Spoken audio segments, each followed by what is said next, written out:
Hi everyone, welcome back to Super Grats. Friends, मेरा नाम है Subrata Sharma and I am back with another video of current electricity. दोस्तों already अपन current electricity के important question solve कर चुके हैं। अगर आपने वो वीडियो नहीं देखा है तो एक बार देख लो।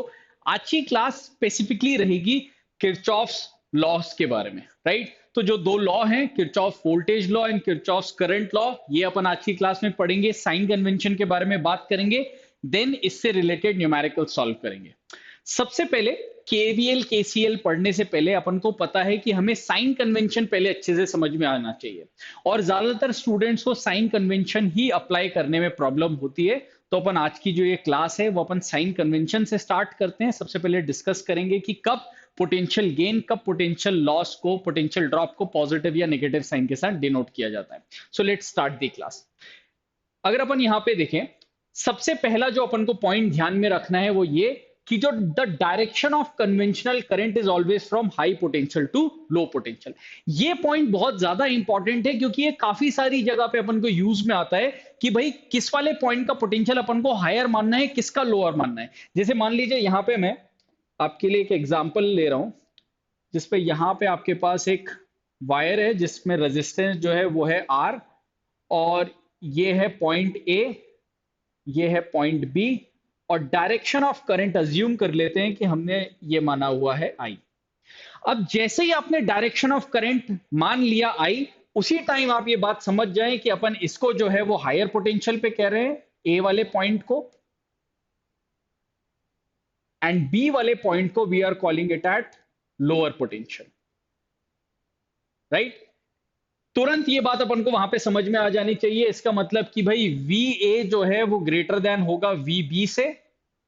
और अब अगर आप ओम्स लॉ लगाओगे तो आप ओम्स लॉ से ये बात यहां पे लिख सकते हो कि भाई इनके बीच का पोटेंशियल डिफरेंस क्या होगा, वीए माइनस वीबी कितना होगा। तो वीए माइनस वीबी होगा आई इंटू आर। और यहां से अब अपना साइन कन्वेंशन की जो है वो बातें स्टार्ट हो जाएंगी। तो एक एक करके जो भी मैं कॉन्सेप्ट्स आपको बताते जा रहा हूं उनको ध्यान में रखना है। काफी बार स्टूडेंट्स को यहाँ पे काफी सारे मिसकंसेप्शंस रहते हैं। जैसे वो ये सोचते हैं कि भाई मुझे ए का पोटेंशियल पता है या बी का पोटेंशियल पता है। दोस्तों हम ना ए के लिए इंटरेस्टेड है, हम ना बी के लिए इंटरेस्टेड है, हम इनके पोटेंशियल डिफरेंस में इंटरेस्टेड है, राइट? तो इस पॉइंट का पोटेंशियल क्या है, इस पॉइंट का पोटेंशियल क्या है, मुझे जानने की जरूरत नहीं है। इन दोनों के बीच का जो डिफरेंस है वो है आई आर। ठीक है, तो एग्जांपल के लिए मैं आपको बोल देता हूं कि जैसे मान लीजिए करंट जो है वो है 2 एम्पियर का और रेजिस्टेंस जो है वो है 5 ओम का। तो इनके बीच में जो पोटेंशियल डिफरेंस आ रहा है, दैट मींस जो वीए माइनस वीबी है वो होने वाला है 10 वोल्ट का। तो ए का पोटेंशियल बी से 10 वोल्ट ज्यादा रहेगा, राइट? अब अगर आगे बात करें सेकंड पॉइंट की, current flows from higher potential node A to lower potential node B if we traverse from point A to B there is a drop of potential. Traverse का मतलब क्या है कि भाई जब हम ए से बी जाएंगे तो पोटेंशियल ड्रॉप होगा, ठीक है ना? तो ए से बी जाने पे पोटेंशियल ड्रॉप हो रहा है, तो पोटेंशियल ड्रॉप कितना हो रहा है? तो पोटेंशियल अगर ड्रॉप हो रहा है तो उसको मैं एक नेगेटिव साइन के साथ लिख देता हूं, राइट? तो नेगेटिव, और कितना ड्रॉप हुआ? तो भाई 10 वोल्ट ड्रॉप हुआ, तो यहां पे मैंने माइनस 10 वोल्ट लिख दिया। कहने का मतलब यह है कि अगर इसी चीज को अपन यहां पे कुछ इस तरीके से लिखें कि भाई वीबी माइनस वीए कितना होगा, तो आप कहेंगे वीबी माइनस वीए, वीए जो है वो होगा माइनस 10 वोल्ट। ऑलराइट, सिमिलरली अगर अपन उल्टे डायरेक्शन में ट्रांसवर्स करें, देखिए करंट तो पता है कि करंट हमेशा हायर पोटेंशियल से लोअर पोटेंशियल जा रहा है। ये जो वर्ड लिखा है ट्रांसफर्स, इसका मतलब है कि हम कैसे रीड कर रहे हैं। तो अगर मान लीजिए हम ट्रांसफर्स कर रहे हैं फ्रॉम बी टू ए, तो क्या होगा? तो होगा पोटेंशियल गेन।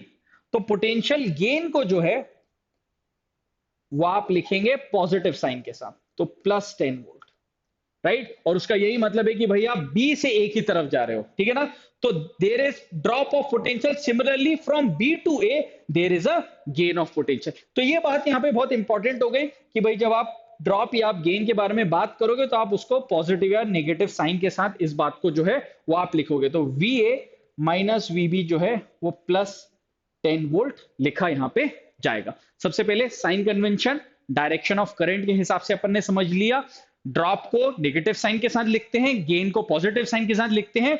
इसको हम कह रहे हैं हमारा साइन कन्वेंशन। तो जहां पे भी आपको दिखाई दे रहा है कि भाई पोटेंशियल कम हो रहा है, ड्रॉप हो रहा है, वहां पे नेगेटिव साइन के साथ लिखना। जहां पे भी गेन हो रहा है, ऐड हो रहा है, वहां पे पॉजिटिव साइन के साथ लिखना। राइट, आगे बढ़े अब नेक्स्ट।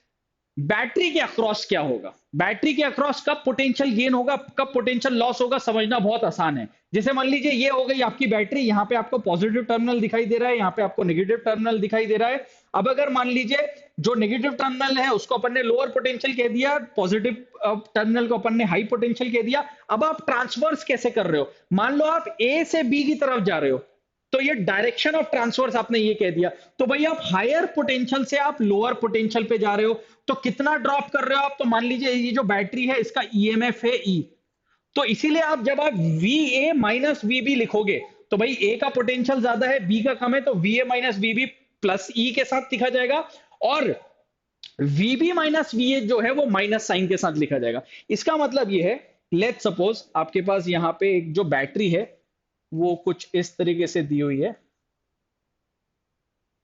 ये रहा पॉइंट ए, ये रहा पॉइंट बी, और इस बैटरी का जो ईएमएफ है वो है ई। एक चीज अपन को ये समझ में आ गई यार कि वी ए जो है वो ज्यादा है वी बी से, और इनके बीच का जो पोटेंशियल डिफरेंस है वो है ई। लेकिन अगर आप ट्रांसफर्स कर रहे हो फ्रॉम ए टू बी, मतलब आप ए से बी के तरफ ट्रांसफर्स कर रहे हैं, राइट? तो ए से बी की तरफ ट्रांसफर कर रहे हो तो आप भाई पॉजिटिव टर्मिनल से एंटर कर रहे हो, नेगेटिव टर्मिनल से आप एग्जिट कर रहे हो। तो इस केस में जो है यहां पे होगा पोटेंशियल ड्रॉप, यहां पे पोटेंशियल ड्रॉप होगा, तो आप इसको माइनस साइन के साथ लिखोगे। और अगर मान लीजिए आप ट्रांसवर्स कर रहे हो फ्रॉम बी टू ए, तो दैट मींस बी वाले पॉइंट का पोटेंशियल कम था, it was at low potential, A वाला जो था वो हाई पोटेंशियल पे था, तो यानी कि यहां पे पोटेंशियल गेन हो रहा है, तो जो पोटेंशियल गेन है वो आप लिखोगे पॉजिटिव साइन के साथ, तो ये आप लिखोगे प्लस ई के साथ। तो ये दो साइन कन्वेंशन अपन को ध्यान रखने हैं आगे हमेशा। कोई भी आप चाहे केवीएल का कोई भी आप क्वेश्चन करो, पहले ये अच्छे से समझ लीजिए, इसके बाद ही अपन उसको जो है वहां पे अप्लाई करेंगे। आगे बढ़ते हैं, नेक्स्ट बात करते हैं पहले लॉ के बारे में। किरचॉफ लॉज में दो हमारे सामने में लॉ आएंगे। पहला आएगा Kirchhoff's current law. Kirchhoff current law का स्टेटमेंट क्या है पहले ये समझ लेते हैं। The Kirchhoff's current law states that the algebraic sum of the currents entering the junction must be equal to the sum of currents leaving the junction। ये बात बोली जा रही है, लेट सपोज आपके पास यहां पे एक जंक्शन है। जंक्शन का मतलब एक ऐसा पॉइंट जहां पे दो या दो से ज्यादा वायर जो है वो आके मीट कर रहे हैं, कुछ इस तरीके से। तो ये अपन ने एक जंक्शन मान लिया, और यहां पे जो करंट्स आ रहे हैं ये मान लेते हैं I1, I2, I3, I4, I5 and I6, right? KCL ये कह रहा है the summation of all the incoming current is equals to the summation of all the outgoing current. ये कह रहा है केसीएल। तो इनकमिंग करंट यानी कि जंक्शन की तरफ कौन कौन सा करंट आ रहा है ये देखना है। तो भाई जंक्शन तो ये समझ में आ गया था, तो जंक्शन की तरफ आ रहा है I1, I2, I3। तो यहां पे अपन इसको लिख देंगे I1 plus I2 plus I3। इनका सम बराबर होगा जो जंक्शन से बाहर की तरफ करंट जा रहा है। तो अच्छा दोस्तों एक बात और, जंक्शन से यहां पे अपन ने बाहर की तरफ मैंने करंट माना नहीं है, तो मैं इसको थोड़ा डायरेक्शन को चेंज कर लेता हूं, कुछ को बाहर भी मान लेते हैं अभी के लिए अपन। तो मान लेते हैं ये है I4, ये है I5 और ये है I6। तो जंक्शन से बाहर की तरफ कौन कौन सा करंट जा रहा है? I4 जा रहा है, प्लस I5 जा रहा है, प्लस I6 जा रहा है। तो ये अपन ने केसीएल की एक इक्वेशन अपन ने यहां पे लिख दी। और अगर सेकेंड पॉइंट आप यहां पे देखोगे तो लिखा हुआ है KCL is based on the conservation of charge. बात बिल्कुल सही है कि भाई इस जंक्शन की तरफ जितना भी चार्ज आ रहा था वो टोटल चार्ज जो है वो जंक्शन से बाहर की तरफ जाएगा। तो कंजर्वेशन ऑफ चार्ज जो है वो यहां पे अवॉइड हो रहा है। KCL is based on conservation of charge. तो ये वाला जो पॉइंट है ये आप लोगों को याद रखना है केसीएल के बारे में, राइट? अब केसीएल से रिलेटेड न्यूमेरिकल्स किस तरीके के आएंगे, कब केसीएल आप लोगों को अप्लाई करना है ये जरा देख लेते हैं। जिसे मान लीजिए ये एक ऐसा क्वेश्चन आ गया आपके सामने में जिसमें लिखा हुआ है कि find current in every branch, her branch में यहाँ पे आपको करंट फाइंड करना है। और अब यहाँ पे स्टूडेंट जो है वो आप यहाँ पे क्या लगा सकते हो, आप यहाँ पे केवीएल भी लगा सकते हो भाई, यहाँ पे आप I1 I2 दो करंट मान के आप यहाँ पे केवीएल से भी इसको सॉल्व कर सकते हैं। लेकिन मैं पर्सनली आपको कहूंगा, अभी अपन ने केसीएल पढ़ा है, केसीएल से ये क्वेश्चन जो है वो जल्दी सॉल्व हो सकता है। जरा ध्यान से अगर अपन देखें तो यहां पे खास बात क्या है कि ये जो 3 पॉइंट्स आप लोगों को नजर आ रहे हैं, ये 3 पॉइंट्स, इनके बीच में कोई भी ना बैटरी लगी है ना कोई रेजिस्टेंस लगा है, ठीक है। अच्छा, ये वाला एक जो पॉइंट है ये तो जंक्शन की तरह दिखाई दे रहा होगा, ये जंक्शन की तरह दिखाई दे रहा है। तो ये वाला जो पॉइंट है इसका पोटेंशियल अपन कुछ मान लेते हैं, इसका पोटेंशियल अपन एक्स अज्यूम कर लेते हैं। मान लेते हैं कि उस पॉइंट का पोटेंशियल एक्स है और इन पॉइंट्स का पोटेंशियल जो है वो 0 वोल्ट अज्यूम कर लेते हैं।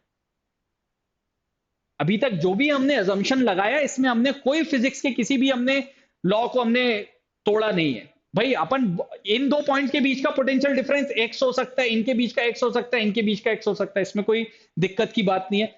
दिक्कत की बात इसलिए नहीं है क्योंकि यहां पे ये तीनों के तीनों जो पॉइंट्स है उनके पास सेम पोटेंशियल है। अगर इन तीनों के पास सेम पोटेंशियल है, और उसके लिए मैंने आपको रीजन ऑलरेडी दे दिया कि ना कोई बैटरी है इन 3 पॉइंट्स के बीच में, ना कोई रेजिस्टेंस है, कोई एलिमेंट नहीं है, और ये एक सिंगल पॉइंट है, तो उसका मैंने पोटेंशियल एक्स बोल दिया। आगे अब मैं देखिए मैं केसीएल का कैसे यूज करने वाला हूं। यहां से अब मैं बोल देता हूं कि भाई मान लेते हैं यहां पे करंट जा रहा है I1, यहां पे करंट जा रहा है I2, और यहां पे करंट जा रहा है I3। अब यहां पे कई बार स्टूडेंट्स ये सवाल पूछते हैं कि हमें कैसे पता कि तीनों जो करंट्स है वो बाहर की तरफ निकल रहे हैं। भाई हो सकता है कोई करंट अंदर के डायरेक्शन में आ रहा हो, इनकमिंग हो जंक्शन से, तो उसका एक सिंपल सा रीजन आप समझो, उसका एक सिंपल सा आप लॉजिक समझो कि अगर आपका डायरेक्शन आपने जो माना है वो गलत है, अगर डायरेक्शन उस आपके अजम्पशन के उल्टा आ रहा है, अपोजिट आ रहा है, तो सिर्फ आपके आंसर में एक नेगेटिव साइन आ जाएगा। वो नेगेटिव साइन यही रिफ्लेक्ट करेगा कि भाई जो भी आपने डायरेक्शन माना है उसको आप अपोजिट ले लीजिए, बाकी और कोई गलती यहां पे हमसे नहीं होगी, राइट। तो अकॉर्डिंग टू केसीएल अपन ये बात लिखेंगे कि अकॉर्डिंग टू केसीएल, और अपन केसीएल कहां पे अप्लाई कर रहे हैं, एट पॉइंट पी। इस पॉइंट, इसको अपन पॉइंट पी कह देते हैं, ये वाला जो अपन ने माना हुआ है इसको अपन पॉइंट पी कह देते हैं, ठीक है। तो भाई यहां पे जंक्शन लॉ के हिसाब से अपन लिख देंगे कि इनकमिंग करंट के आउटगोइंग करंट कितना है दोस्तों, तो आउटगोइंग करंट है I1 plus I2 plus I3, क्योंकि सारा का सारा करंट जो है वो जंक्शन से बाहर की तरफ ही जा रहा है, कोई भी करंट जंक्शन की तरफ नहीं आ रहा है, सारा करंट जंक्शन से बाहर जा रहा है, I1 plus I2 plus I3, ठीक है ना। तो ये हो गया जंक्शन से बाहर जाता हुआ करंट, और इनकमिंग करंट कितना है, 0, तो I1 प्लस I2 I3 इनका सम भी जो होगा वो 0। तो मैंने यहाँ पे कुछ नहीं किया, मैंने केसीएल यहाँ पे अप्लाई कर दिया। अब आगे बात करते हैं। अगर आप सिर्फ इस वाली ब्रांच को देखो जिसमें करंट I1 फ्लो कर रहा है, तो यहां पे आप ओम्स लॉ लगा सकते हो। ओम्स लॉ कैसे लगाओगे आप, भाई देखिए इस वाले पॉइंट से आप मूव किया, आप ट्रांसफर्स कर रहे हो, जो अपन ने अभी थोड़ी देर पहले बात करी थी वही मैं बोल रहा हूं, ट्रांसफर्स कर रहे हो आप, यहां से यहां है। सबसे पहले आपको दिखा 2 ओम, आप करंट के डायरेक्शन में आगे जा रहे हो, ठीक है ना। 2 ओम दिखा, फिर आप नीचे आए, आप देखा आपने पॉजिटिव टर्मिनल से आप एंटर किए, नेगेटिव से आप एग्जिट किए, तो इसको अपन यहां पे कैसे लिखेंगे, अपन लिखेंगे भाई एक्स माइनस, क्योंकि यहां पे पोटेंशियल ड्रॉप हो रहा है, -5 डिवाइडेड बाय रेजिस्टेंस जो है वो 2 ओम का दिया हुआ है।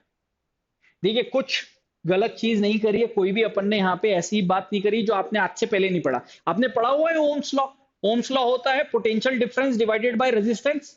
तो इन दो पॉइंट्स के बीच का पोटेंशियल डिफरेंस कितना है, इन दो पॉइंट्स का बीच का पोटेंशियल डिफरेंस है एक्स -5 -0, ठीक है ना। तो एक्स -5 अपॉन 2 कर दिया, फिर प्लस I2 की जगह पे मैं लिख दूंगा x। अब बैटरी में यहां पे भी -10 डिवाइडेड बाय 2 ओम, यहां पे भी 2 ओम दिया हुआ है, फिर plus x -20 divided by 2 equals to 0। ये चीज हो गई, राइट। एक ही वेरिएबल आ गया। अगर आप यहाँ पे आप केवीएल अप्लाई कर रहे होते तो आपको भी पता है कि भाई मेरे पास जो है वो एटलीस्ट दो वेरिएबल आते, दो इक्वेशन से मैं सॉल्व करता। एक ही इक्वेशन से अब ये सॉल्व हो जाएगा। इसको अगर मैं जरा ध्यान से देखूं तो ये 2 तो कॉमन लेके 0 की तरफ मल्टीप्लाई कर दो, 3x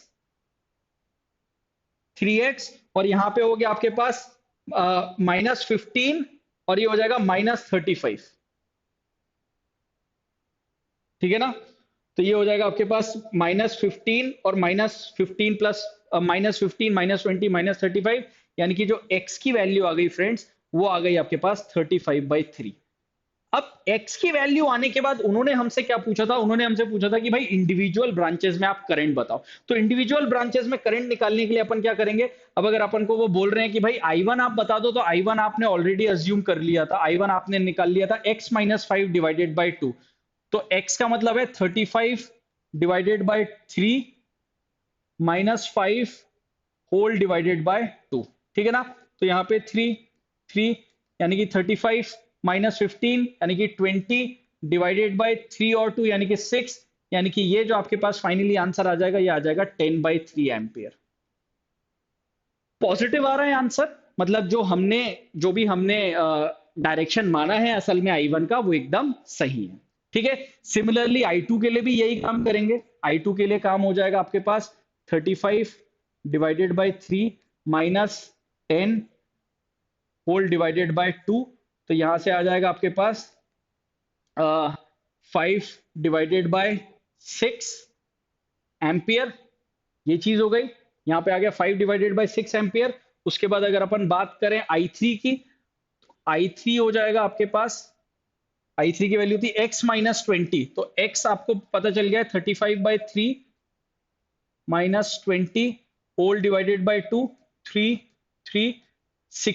ठीक है ना? तो ये हो जाएगा आपके पास -25 डिवाइडेड बाय 6। ऑलराइट, तो ये आपके पास जो है फाइनली ये कुछ आंसर्स आपके पास आ रहे हैं। नॉर्मली अपन ने बेसिकली क्या किया, अपन ने केसीएल अप्लाई किया, केसीएल अप्लाई करके अपन ने इसका जो है वो आंसर निकाल लिया। एक बार चेक कर लीजिए, फिर आगे चलते हैं नेक्स्ट क्वेश्चन पर। ऑलराइट, तो जैसे मैंने आपको बोला था, जो भी आंसर्स पॉजिटिव आ रहे हैं मतलब उनका डायरेक्शन अपन ने सही माना था। यहां से मैं ये वाली चीजें अगर जरा हटा दूं, तो जो हमने I1 I2 माना है उनका डायरेक्शन एकदम सही आ रहा है। ये डायरेक्शन ऐसा ही होना चाहिए था। जहां तक I3 की बात है, I3 का डायरेक्शन रियलिटी में ये होना चाहिए उल्टा। ठीक है? तो I3 असल में 25/6 है। ठीक है? तो 25/6 में से आपके पास 10/3 जो है वो यहां जा रहा है, और I2 जो है वो आपके पास 5/6 जो है वो यहां आ रहा है। Alright, so that will be all. यहाँ पे फर्स्ट क्वेश्चन अपन ऑलरेडी सॉल्व कर चुके हैं। नेक्स्ट आगे बढ़ते हैं। अब ये क्वेश्चन मैं चाहता हूं कि आप एक बार अपने से प्रैक्टिस करो, फिर आप वीडियो जो है वो आगे प्ले करो। देखिए सेम चीज यहाँ पे भी अपन अप्लाई कर सकते हैं। भाई इस वाले पॉइंट का पोटेंशियल जो है वो अपन एक्स अज्यूम कर सकते हैं। ये तीनों जो नीचे अपने पास यहाँ पे पॉइंट्स दिए हुए हैं, इनका पोटेंशियल जो है वो अपन 0 वोल्ट मान सकते हैं। ठीक है? ये चीज हो गई। यहाँ पे भी अपन ने 0 वोल्ट अज्यूम कर लिया। दूसरी चीज, यहां से current I1 I2 I3 and I4, यहां पे चार आपके पास ब्रांचेस हैं। सेम चीज अगर केसीएल अप्लाई करेंगे तो we are going to write I1 plus I2 plus I3 plus I4 equals to 0। Right? तो I1 के बारे में अगर आप बात करें तो I1 को बेसिकली लिखा जाएगा x -4। और दोस्तों एक बार जरा वापस से समझ लीजिए, भाई यहां से आप बड़े ट्रांसफर्स किए, पॉजिटिव टर्मिनल से एंटर किए, नेगेटिव टर्मिनल से एग्जिट किए। तो x -4 divided by 2 plus I2 के बारे में अगर बात करें तो x -2 divided by 4 plus x। अब देखिए ये वाली बैटरी में आप नेगेटिव से एंटर कर रहे हो, पॉजिटिव से बाहर निकल रहे हो, तो x +2 डिवाइडेड बाय 4। ठीक है? यहां पे 2 था, यहां पे 4 है, यहां पे भी 4 है, एंड लास्ट में x -4 divided by 2 equals to 0। तो यहां पे अब आप इसको लिख दोगे 2x -8 plus x -2 plus x +2 plus 2x -8 equals to 0। Alright, तो भाई ये जो -2 और +2 है ये कैंसिल हो गया। उसके अलावा आपको जो है यहाँ पे आपके पास 2x ये हो जाएगा 3x, 4x, 6x, तो आपके पास आ गया 6x, then you have got -8 and -8 that means उस तरफ चला जाएगा 16, तो x की वैल्यू आ जाएगी 16/6, दैट मीन्स 8/3 वोल्ट। ये x आ गया, तुरंत आ रहा है। अभी यहाँ पे केवीएल लगाने अगर अपन जाते तो बहुत टाइम लग जाता, ठीक है।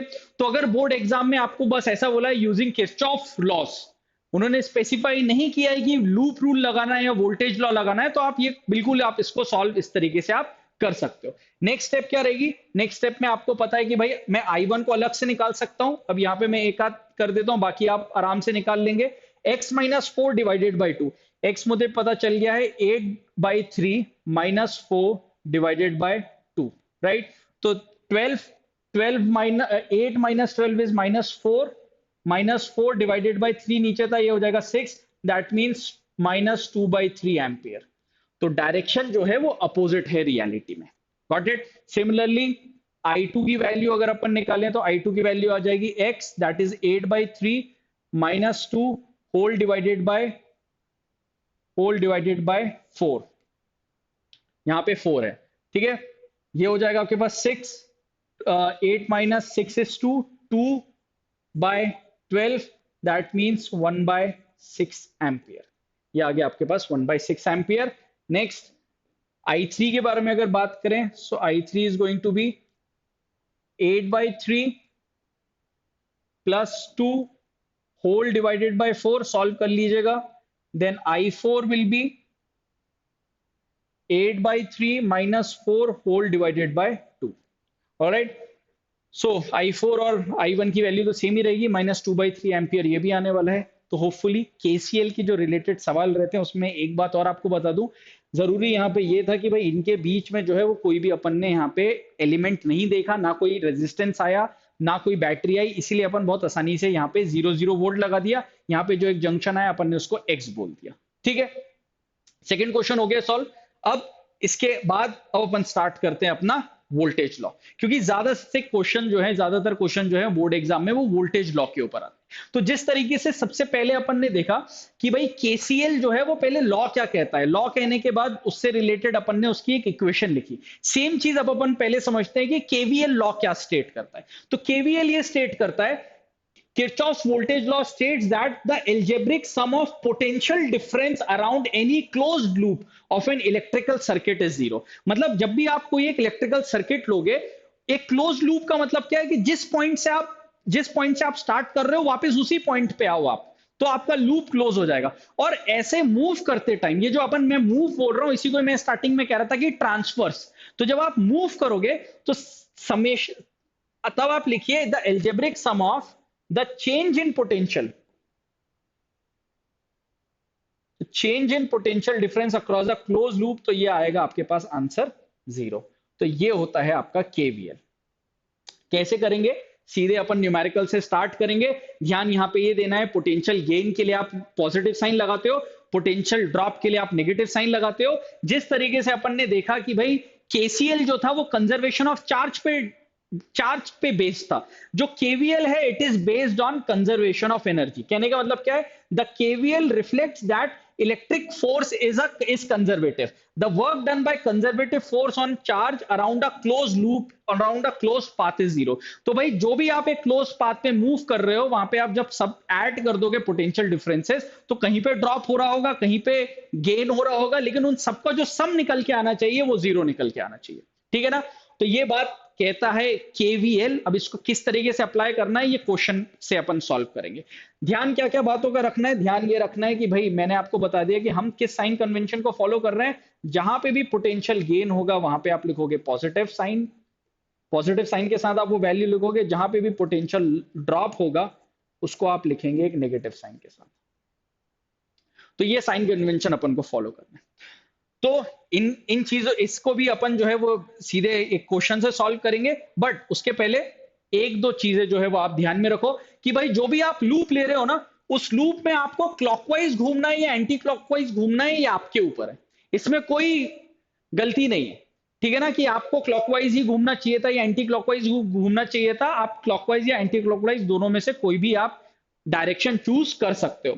ध्यान इस बात का देना है कि आप जिस भी पॉइंट से स्टार्ट कर रहे हो, we can start from any point on the loop, we just have to finish at the same point. जिस भी पॉइंट से स्टार्ट कर रहे हो करो, बट उसी पॉइंट पे वापस आना है अपन को, ठीक है। तो अब ये सारी की सारी चीजें जो है वो एक क्वेश्चन से अपन यहाँ पे सॉल्व करते हैं। ऑल्दो ये वाला जो क्वेश्चन है वो डायरेक्टली आप ई नेट से भी सॉल्व कर सकते हो। भाई बैटरी सारी की सारी सीरीज कॉम्बिनेशन में, आप उस तरीके से भी सॉल्व कर सकते हो, लेकिन पहला क्वेश्चन मैं आपको केवीएल से करके बता रहा हूं। पहला नहीं, सारे क्वेश्चन अपन केवीएल से करेंगे, लेकिन इस क्वेश्चन से अपन साइन कन्वेंशन वाला कॉन्सेप्ट समझ जाएंगे। सबसे पहली चीज दोस्तों यहाँ पे ये करो कि अगर पॉइंट्स के नेम आपको नहीं दिए गए तो उनको नेम दे दो। तो इसको मैं मान लेता हूं कि इनको अपन ने दे दिया ए बी सी डी।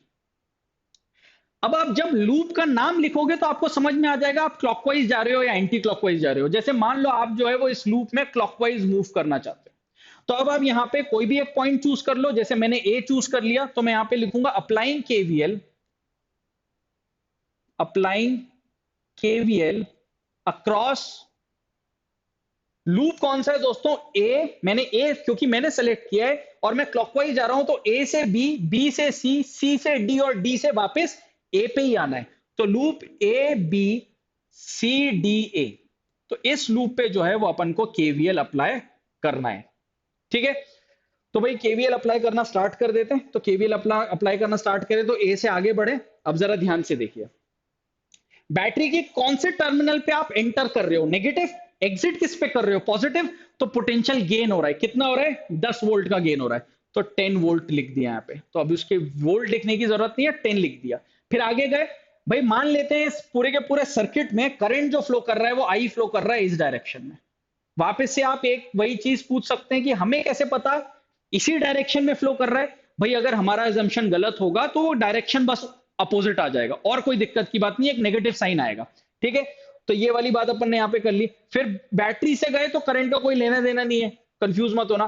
फिर आई करंट 4 ओम से ऐसे पास कर रहा है और अपन भी ऐसे ही ट्रांसफर्स कर रहे हैं, अपन भी ऐसे ही जा रहे हैं, तो ड्रॉप होगा। तो कितना ड्रॉप होगा? तो -4i लिख देंगे अपन यहां पे।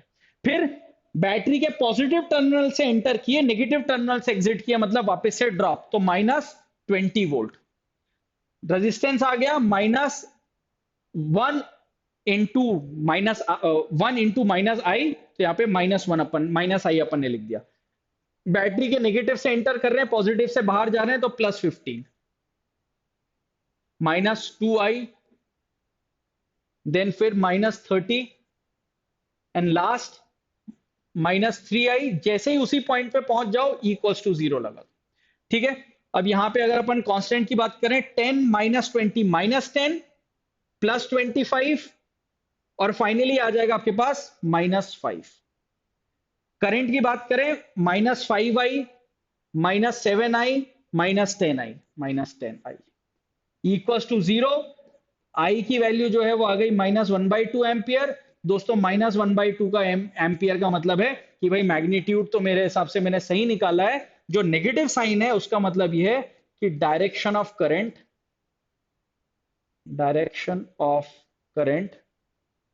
Is anti clockwise.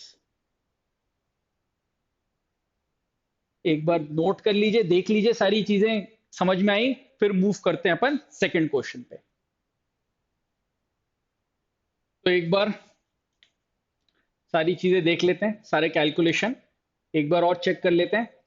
10 -20 एंड -10 हो जाएगा -10 और +15 +5 और, ठीक है दोस्तों। एक गलती पता चल गई भाई, यहाँ पे -25 आना चाहिए, ये -25 आना चाहिए यहाँ पे। तो -25 अगर आएगा, ये जो वैल्यू हो जाएगी ये हो जाएगी -2.5। तो बाकी सारी चीजें तो सही है, मैग्नीट्यूड में एक अंतर है, वो एक बार जरा आप चेक कर लो, ठीक है ना। तो -2.5 एम्पियर आ जाएगा। केवीएल लगाया, एक ही लूप था, कोई दिक्कत की बात नहीं थी। इस क्वेश्चन में आप इसको डायरेक्टली भी सॉल्व कर सकते थे। भाई अगर मैं इसको डायरेक्टली आपको बोलूं कि डायरेक्टली अपन इसको कैसे सॉल्व कर सकते हैं, तो यहाँ पे आप ये चीज देख सकते हो कि अगर मैं ई नेट के बारे में बात करूं, तो ई नेट के लिए यार देखो, अपन जो है वो इसको ऐड करते हुए चलते हैं। जैसे ये 30 वोल्ट है, इसको मैंने +30 लिख लिया। अब इसके पॉजिटिव से इसका पॉजिटिव जोड़ा है, तो इसको -15 लिख लिया। फिर अब यहाँ पे ये जो है वो करेक्टली कनेक्टेड है, तो इसको मैंने +20 लिख लिया। फिर अब ये जो है ये भी रॉन्गली कनेक्टेड है, तो इसको मैंने -10 लिख लिया। ठीक है, तो फाइनली जो आपके पास आंसर आ जाएगा वो आ जाएगा 50 और -25, यानी कि 25 वोल्ट जो है वो आपका करेक्ट आंसर आ जाएगा ई नेट। और अगर मैं आर इक्विवेलेंट के बारे में बात करूं तो आर इक्विवेलेंट आपका यहाँ पे आ रहा है 4। अब ये तो सब सीरीज में कोई दिक्कत नहीं है। 4 + 1 5, 5 + 2 7, 7 + 3 10, तो 10 ओम। तो यानी कि जो करंट आ जाएगा वो आ जाएगा आपका कितना 25 डिवाइडेड बाई 10, यानी कि 2.5 एम्पियर। तो अगर अगर किसी कॉम्पिटिटिव एग्जाम में क्वेश्चन आ रहा है तो केवीएल केसीएल के चक्कर में पड़ना ही नहीं है, तुरंत नेट सीरीज कॉम्बिनेशन लगाना है सारी बैटरीज के लिए, सब रेजिस्टेंसेस सीरीज कॉम्बिनेशन में, सीधे करंट निकाल लेना है। और याद है अपन ने 30 वाली वोल्ट का डायरेक्शन बनाता है, मतलब डायरेक्शन जो है वो एंटी क्लॉकवाइज है। ठीक है, तो ये बात यहाँ पे भी वो ट्रू हो रही है। अपन ने क्वेश्चन इसलिए किया किरचॉफ रूल से, क्योंकि अपन चाहते हैं अपनी प्रैक्टिस हो जाए। ठीक है, अब आगे बढ़ते हैं, नेक्स्ट क्वेश्चन की बारी। नेक्स्ट क्वेश्चन आप यहाँ पे देख सकते हो। नेक्स्ट क्वेश्चन में भी जो है वो आपको हर एक वायर में जो है वो यहाँ पे आपको करंट पता लगाना है। लेकिन यहाँ पे अब अपन अगर बात करें तो यहाँ पे डायरेक्टली आप केसीएल से भी इसको सॉल्व कर सकते हो। यहाँ पे आप एक्स मान के आप कर सकते हो, यहाँ पे बिल्कुल केसीएल लग जाएगा। लेकिन मैंने जैसे आपको बताया, मेरा मोटिव ये हो गया है कि मैं आपको इसके साइन कन्वेंशन अच्छे से समझाना चाहता हूँ। तो अब अपन क्या करेंगे, अब अपन मान लेते हैं कि भाई इस वाले ब्रांच में करंट फ्लो कर रहा है I1। ये I1 ब्रांच में करंट फ्लो कर, मैंने अज्यूम कर लिया, कुछ अगर गलती होगी तो साइन से पता चल जाएगा। इस वाली ब्रांच में मान लिया मैंने करंट फ्लो कर रहा है I2। मुझे पता है ये बैटरी के अगेंस्ट में बात कर रहा हूं, लेकिन मैंने फिर भी अज्यूम कर लिया, कोई दिक्कत की बात नहीं है। और दोनों ऐड होके इस वाली ब्रांच में जो करंट हो जाएगा वो हो जाएगा I1 + I2। यहां पे मैंने केसीएल लगा दिया दोस्तों। मैंने माना I1 इधर आ रहा है इस जंक्शन की तरफ, I2 इधर से आ रहा है इस जंक्शन की तरफ, दोनों ऐड होके बीच में जाएंगे I1 + I2।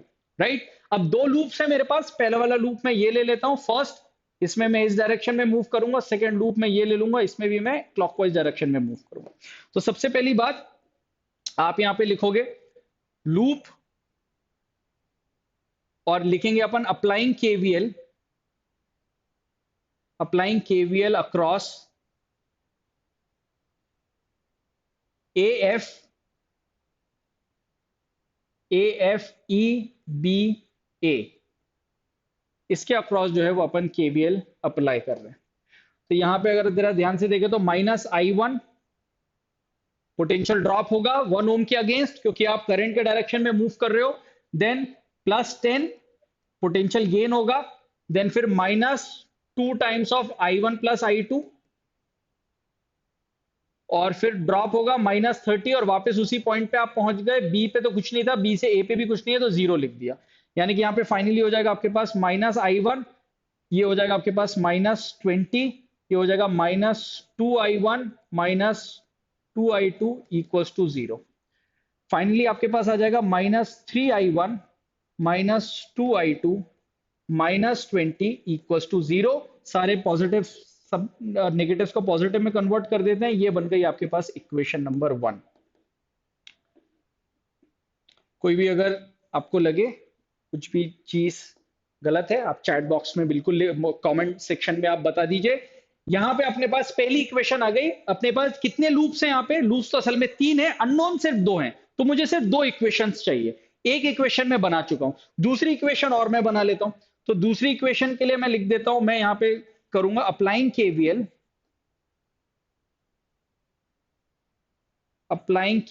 Across ED CBE।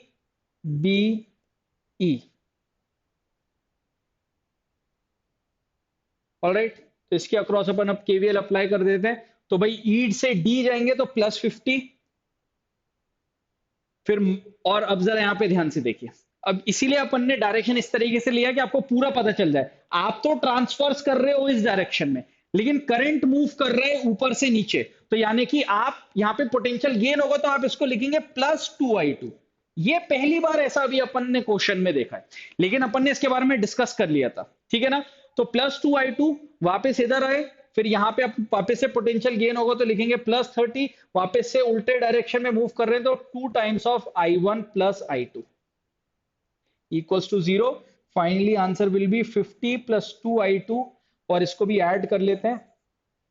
50 + 30 means 80 + 2i2 + 2i1 + 2i2 = 0, and हमारे पास जो फाइनल इक्वेशन बच जाएगी वो आ जाएगी 2i1 + 4i2, 2i1 + 4i2 + 80 = 0.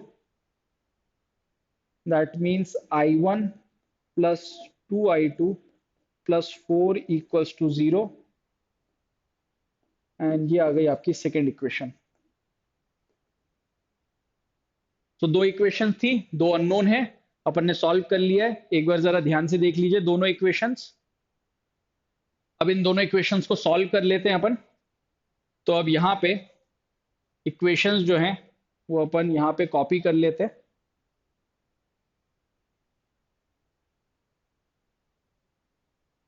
मेरे पास यहाँ पे जो दो इक्वेशंस लिखी हुई हैं वो हैं 3i1 + 2i2, 3i1 + 2i2 + 20 = 0। ये है first equation, and second equation आ रही है i1 + 2i2 + 4 = 0। i1 + 2i2 + 4 = 0। ठीक है, तो एक काम करो, जो सेकेंड वाली इक्वेशन है उसको पूरे को 3 से मल्टीप्लाई कर दो, तो ये 3 हो जाएगा, this will become 6, this will become 12, 3 से मल्टीप्लाई कर रहे हैं, ये हो जाएगा आपके पास 6।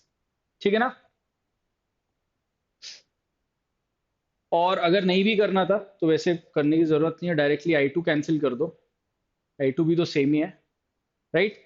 सो यहाँ पे आप इसको भी 0 कह सकते हो, और आप इनको जो है वो सब्ट्रैक्ट कर सकते हो। तो यहाँ पे ये कैंसिल हो गया, 3i1 - i1 जो है वो हो गया आपके पास 2i1, and then 20 - 4s + 16 = 0। Then i1 की वैल्यू जो आ जाएगी वो आ जाएगी -8 एम्पियर। ऑलराइट, तो जैसे ही एक वैल्यू आपको पता चल जाएगी, दूसरी वैल्यू जो है वो आप तुरंत पता लगा सकते हो, राइट। एक बार जरा वापस से सारी चीजें जो है वो अपन चेक कर लेते हैं।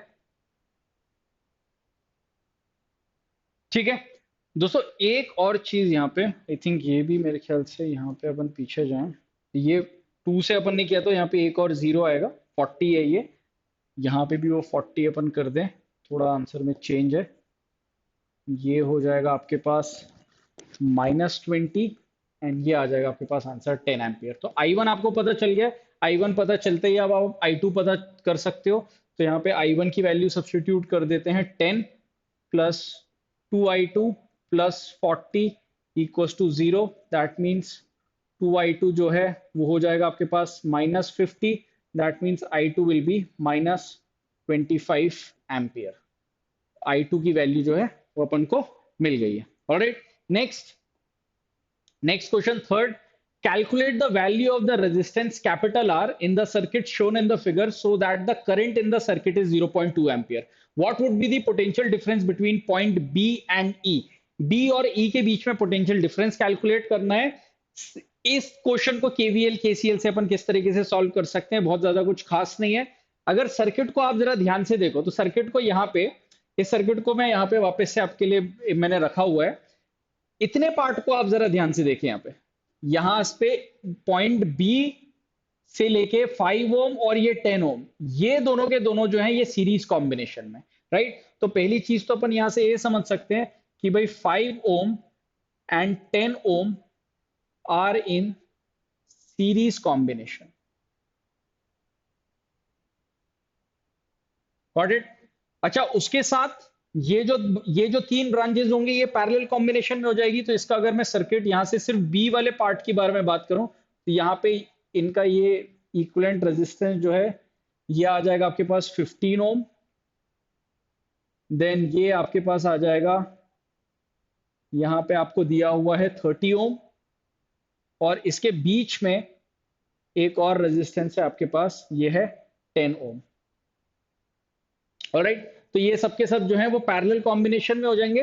तो इनका जो R इक्विवेलेंट रहेगा सिर्फ इतने पार्ट का, दैट विल बी 1/30 + 1/10 प्लस 1/15, तो times 2 times 3, so R equivalent is going to be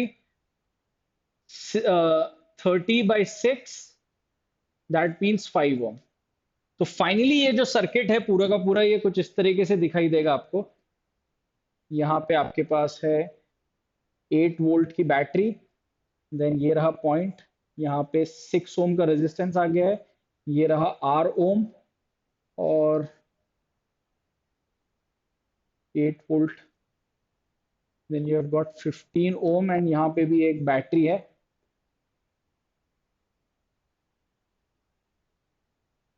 three volt की, और जो करंट फ्लो कर रहा है वो फ्लो कर रहा है 0.2 एम्पियर का, राइट। तो अब इसके अक्रॉस अपन जो है वो केवीएल अप्लाई कर सकते हैं। तो इतने लूप के अक्रॉस अगर यहाँ पे अपन जरा ध्यान से देखें तो ये वाला पॉइंट जो था इसको तो आपने कह दिया था ई, इसको कह दिया था अपन ने B, and B C D, और यहाँ पे अपने काम करते हैं, इसको ले लेते हैं ए और इसको ले लेते हैं सी। तो अब वापस से वही बात करेंगे, अप्लाइंग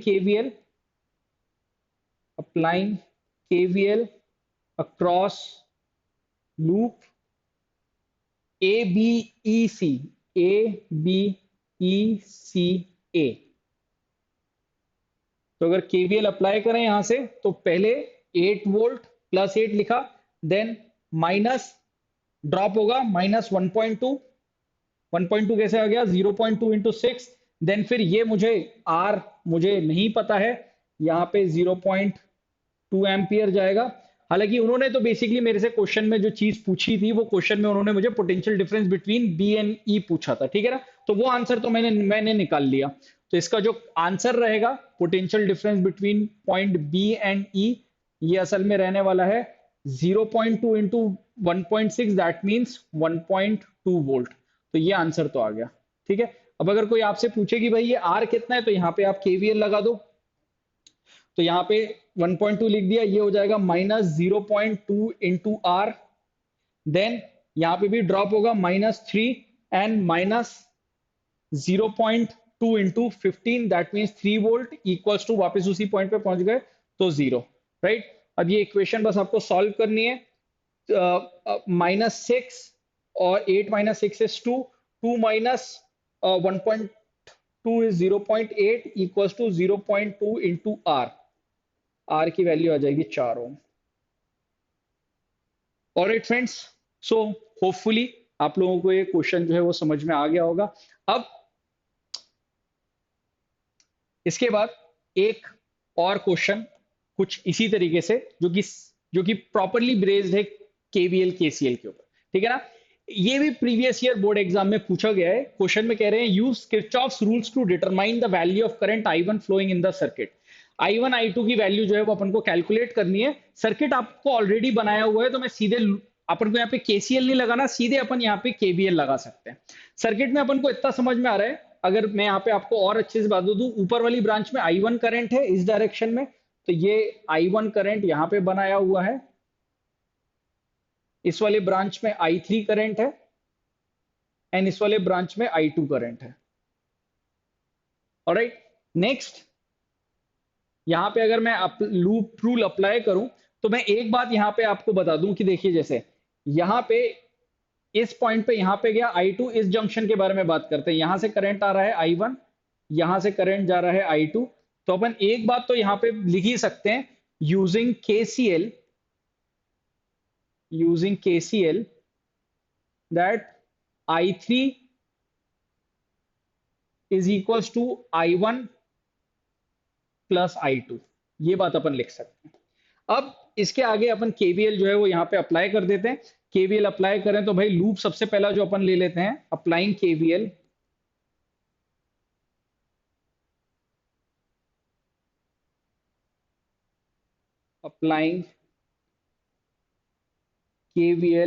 अक्रॉस लूप CFEDC,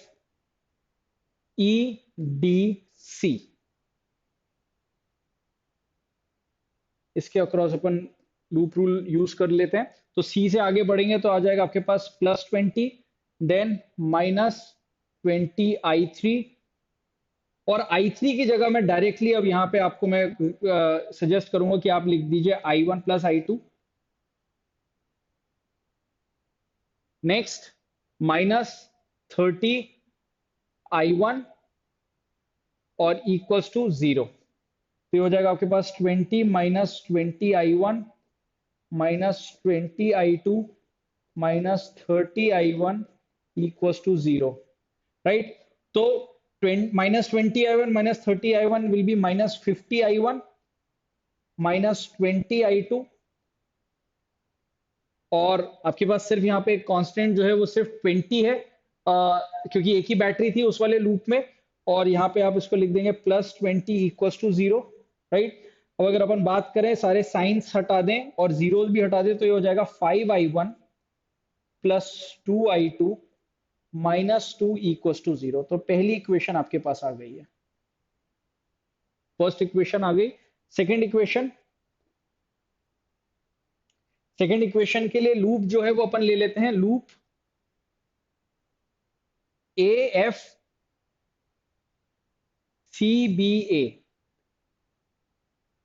और यहां पे अगर अपन लूप रूल यूज करें तो we are going to get A से F, यहां से प्लस 20I1 20I2। दोस्तों मैंने एक ही स्टेप कर दिया, अब यहाँ पे I3 की जगह पे मैंने I1 प्लस I2 कर दिया, और इस डायरेक्शन में अगर मूव कर रहे हैं तो अपन जो है वो पॉजिटिव साइन के साथ लिखेंगे, फिर माइनस 20, एंड देन फिर यहाँ पे अपन आए अगेन वापस से यहाँ पे भी जो है वो प्लस 20I2,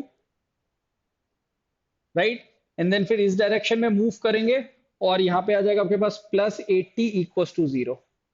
तो यहाँ से आपके पास आ जाएगा 20I1 और ये हो जाएगा आपके पास प्लस 40I2 और माइनस 20 और प्लस 80 हो जाएगा प्लस 60 इक्वल्स टू 0। तो सिंप्लीफाई करके ये हो जाएगा आपके पास, जीरो तो देखिए हटा ही दीजिए, ये हो जाएगा I1 plus 2I2 plus 3 equals to 0। तो ये सेकेंड इक्वेशन भी आपके पास तैयार हो गई है। तो अब बहुत ज्यादा कुछ नहीं करना है, दो इक्वेशन है, दो अननोन है, 5I1 plus 2I2 minus 2 equals to 0, and then I1 plus 2I2 plus 3 equals to 0। दोनों को इक्वेशंस को सब्ट्रैक्ट कर देते हैं, ये हो जाएगा आपके पास 4I1, इसको आप सब्ट्रैक्ट करोगे तो यहाँ से आपके पास आ जाएगा minus 5 equals to 0। That means I1 की जो वैल्यू है ये आ जाएगी आपके पास 5/4 एम्पियर। एक बार जरा कैलकुलेशन सारा का सारा चेक कर लेते हैं। ऑलराइट, सो I1 की वैल्यू अपन ने यहाँ पे भी कैलकुलेट कर ली, क्वेश्चन में I1 ही निकालने के लिए अपन को बोला था। अब I1 निकालने के बाद आप किसी भी एक इक्वेशन में डाल के I2 की वैल्यू निकाल सकते हैं, then finally you can calculate I3 also, right. So hopefully समझ में आ गया होगा आपको अच्छी क्लास में कि किस तरीके से हमें साइन कन्वेंशन को यूज करना है for KVL and KCL। So with this I and today's class. अगर कोई भी आपको अच्छी क्लास से डाउट है तो कमेंट सेक्शन में लिखो। फर्दर किसी भी और इन्फॉर्मेशन के लिए, क्लास 12 बोर्ड्स या CVT के बैचेस की इन्फॉर्मेशन जानने के लिए विजिट करो www.toprinkers.com या इस नंबर पे कॉल करिए, राइट। सो मिलते हैं अब नेक्स्ट क्लास में। Till then take care, bye bye.